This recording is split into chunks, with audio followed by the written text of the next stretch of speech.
Welcome to another deep dive, everybody. Yeah? Today, we're looking at a text dated November 5th, 2024. Okay. And it's got some really interesting spiritual teachings, not like your typical self-help stuff. Right. It talks about this, secret cosmic drama that's been playing out through history, Hmm. a cycle of rises and falls spiritually. And one of the things that really stood out to me is that it's presented as something hidden, like knowledge that was only revealed to a select few. It's like finding a treasure map, Oh, to spiritual treasure. totally. Like, we've Yeah. been given behind-the-scenes access to the universe. Yeah. So tell me, what is this cosmic drama all about? Okay, well, uh, imagine this grand play where we as souls are like the actors. Okay. And we keep repeating this cycle, experiencing these incredible highs and lows spiritually. Like a roller coaster. It is a roller coaster. Yeah. A roller coaster through lifetimes. Okay, I'm ready for the ride. But why are we stuck on this roller coaster? Like, why didn't we get the memo? Well, that's the thing. We've forgotten. We've lost sight of this ancient knowledge. Mm-hmm. And we're just blindly riding this roller coaster, repeating the same mistakes over and over again. And this text offers us a way out. It does. It offers us a way out. So how do we break free from this cycle? Spill the beans. So first you got to understand the players in this drama. Okay. This text introduces us to God Okay. and Ravan.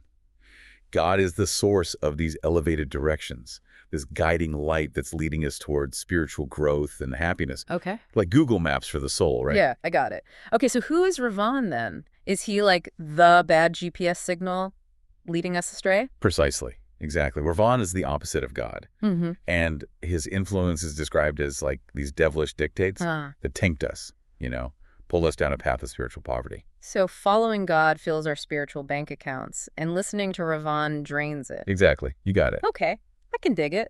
But what are the consequences of being, spiritually broke, besides feeling spiritually bankrupt? Well, the text says that it leads to suffering, unhappiness, this sense of emptiness, Oh, wow. like being stranded in a spiritual wasteland. So if we've experienced spiritual wealth before, why is it so hard to just remember? Like, how to get back there? Well, that's because we're up against Maya. Mine. Maya, which is this illusion, this cosmic smokescreen that hides the truth from us, making Raven's temptations seem way more appealing. Oh, I see. Like those flashy ads that make you buy stuff you don't even need. So we need to develop some kind of spiritual ad blocker then. Yes. It takes effort to break free from Maya's grip. And that brings us to this really surprising piece of advice in the text, Okay. which is to choose the right business, the right way to spend our time and energy. Wait, business advice in a spiritual text? I thought we were talking about like cosmic dramas and soul searching and stuff. I know, right? But it makes sense.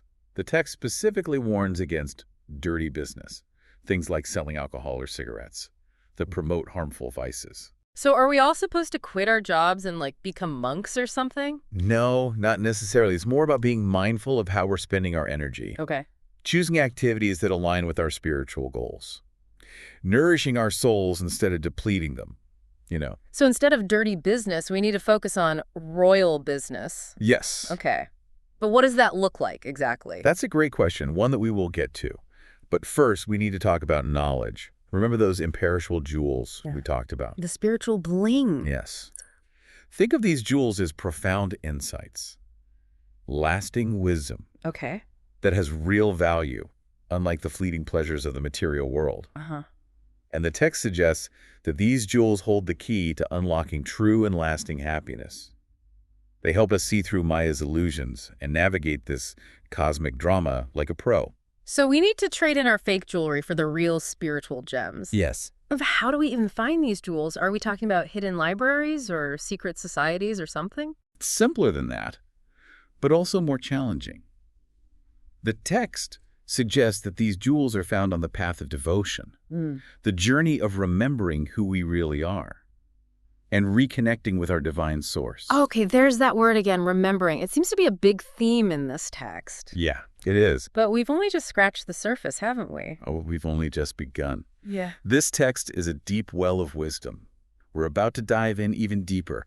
Are you ready for the next layer of this cosmic onion? Absolutely. I'm all about peeling back the layers of truth and uncovering those hidden treasures. This deep dive is blowing my mind already. But before we go further, let's recap what we've learned. Make sure we're all on the same page.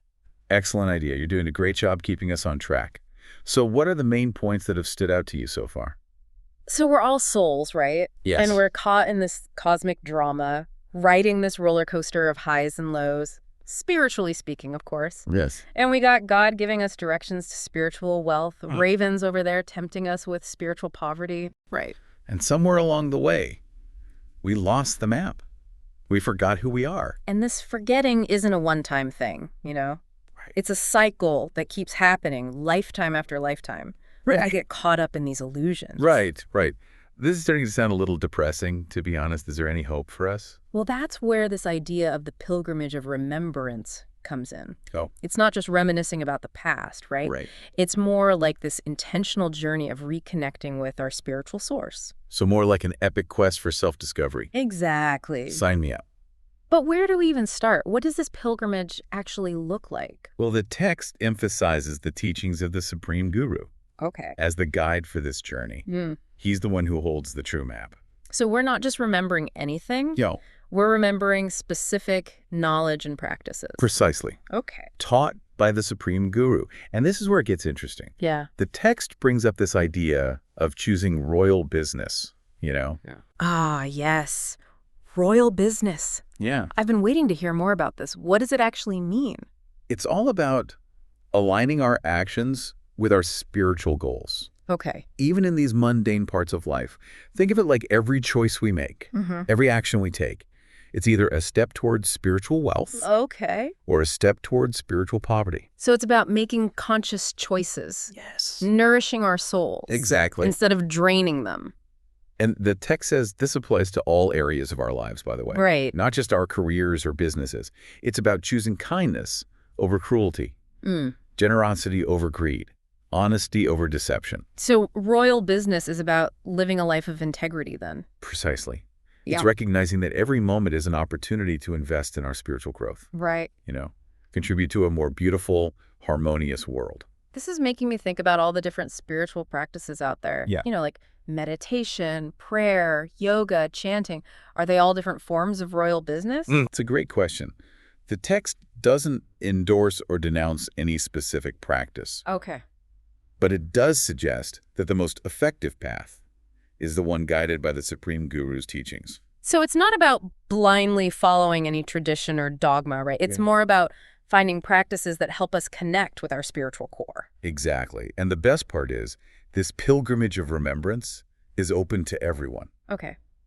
But let's be realistic. Not everyone can just drop everything and, you know, devote their whole lives to spiritual pursuits. Right. What about those of us juggling families and jobs and all the demands of modern life? That's where the lotus analogy comes in. Remember that? Oh, yeah.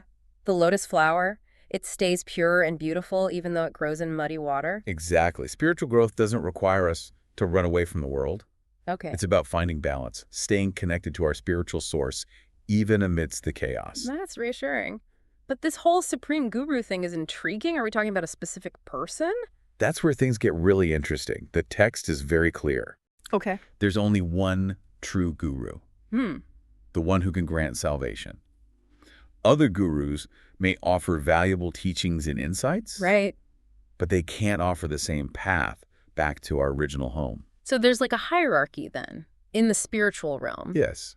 And the text even says that people have confused other figures for the true guru throughout history. You know, they mistook a glimmer for the sun, a drop for the ocean. So how do we find the Supreme Guru then? Are there like signs or clues? That's a question worth pondering. The text suggests that the Supreme Guru is always present, Okay. waiting for us to awaken to his presence within ourselves. So the true guru isn't something external that we have to search for. Right. It's something that's already within us. Precisely. And that discovery starts with the pilgrimage of remembrance, peeling back the layers of illusion, quieting the mind, listening to that inner voice of truth. This is all making me think about scriptures. Yes. We're deep diving into this specific text. But are there other scriptures out there that teach similar things? That's a great question, and the text actually addresses that directly. Okay. It suggests that the scriptures are eternal, appearing and disappearing throughout this cyclical drama, you see. So the essential truth is always available, but it's up to us to seek it out. Exactly. And sometimes, the text says, these scriptures get distorted or misinterpreted, leading people astray. That's why the guidance of the Supreme Guru is so crucial. It's like having a trusted guide to help us understand and apply this ancient wisdom. Exactly. And this knowledge isn't just theoretical or abstract. Right. It's meant to be lived, Yeah. to be embodied in our thoughts, words, and actions. That brings us back to royal business then. It's not just about making ethical choices. Right. It's about aligning our whole lives with our spiritual aspirations. Absolutely. And the text suggests this leads to true happiness, Yeah. fulfillment, a deep sense of peace and purpose that goes beyond the material world. So we're talking about a whole different way of being in the world. Yes. A way of living that puts spiritual growth first. Precisely. And this text gives us a glimpse of that possibility, a map for navigating this cosmic drama and reclaiming our spiritual inheritance. Wow, this deep dive has been so thought-provoking. It's really challenging my assumptions about spirituality, opening me up to new perspectives. But I'm curious about the practical side of things. Okay. How do we actually live out these teachings in our daily lives? That's a great question. And a perfect transition to the next part of our exploration. Remember that story about the chariots? Oh, yeah. The one where they offered their body as a chariot for God. Exactly. That story highlights a powerful truth about the spiritual path. Okay. A truth that can help us navigate the challenges and triumphs of royal business and this pilgrimage of remembrance. I'm ready to hear it. But let's take a moment to let all this sink in first. This is a lot to process. All right, let's dive into that chariot story. Remind me, what was so important about it? Well, it shows that offering yourself to a higher purpose, Yeah. becoming that chariot for God, Right. it doesn't always mean it's going to be a smooth ride. Oh, okay.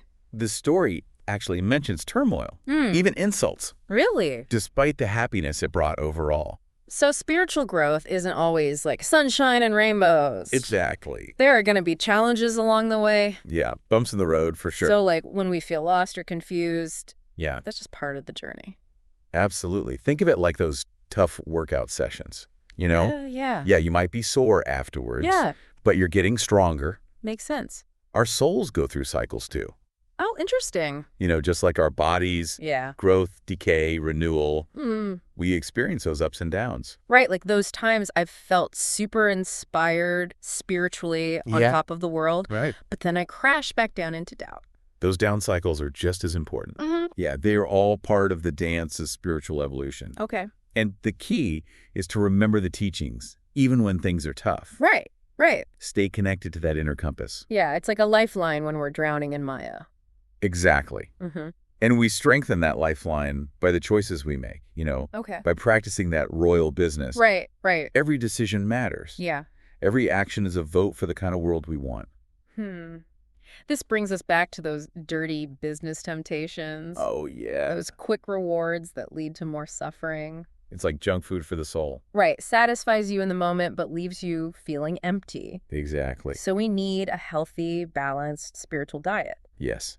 Choices that align with our values, Okay. support our growth, and contribute to the well-being of others. Okay, but can we really change the world just by making different choices? Think about it. Every action creates a ripple effect. Yeah. Kindness inspires kindness. Okay. Generosity creates abundance. Like planting seeds of positivity? Exactly. Mm-hmm. And those seeds, those are the imperishable jewels of knowledge. Right. By sharing them, living these teachings, Yeah.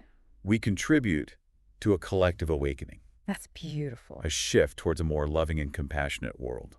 So this deep dive, it's all been about remembering who we are. Yeah. Choosing royal business over dirty business. Yes. And trusting in the guidance of the Supreme Guru. You got it. So this is just the beginning. Yeah. There's so much wisdom here. Well, I'm definitely feeling inspired to keep exploring this. Okay. And for everyone listening, I think the big takeaway is that we have the power to choose our own path, Absolutely. to make a real difference, and to create a world that reflects our true spiritual nature. Beautifully said. As we wrap up, Yeah. I keep thinking about that royal business question. Okay. How can you apply that to your own life? Right. What does it mean for you to live a truly royal life? That's something for all of us to think about. Yeah. Thanks for joining us, everyone, on this deep dive. Yes, thank you. Keep seeking, keep questioning, Absolutely. and keep remembering who you truly are. See you next time.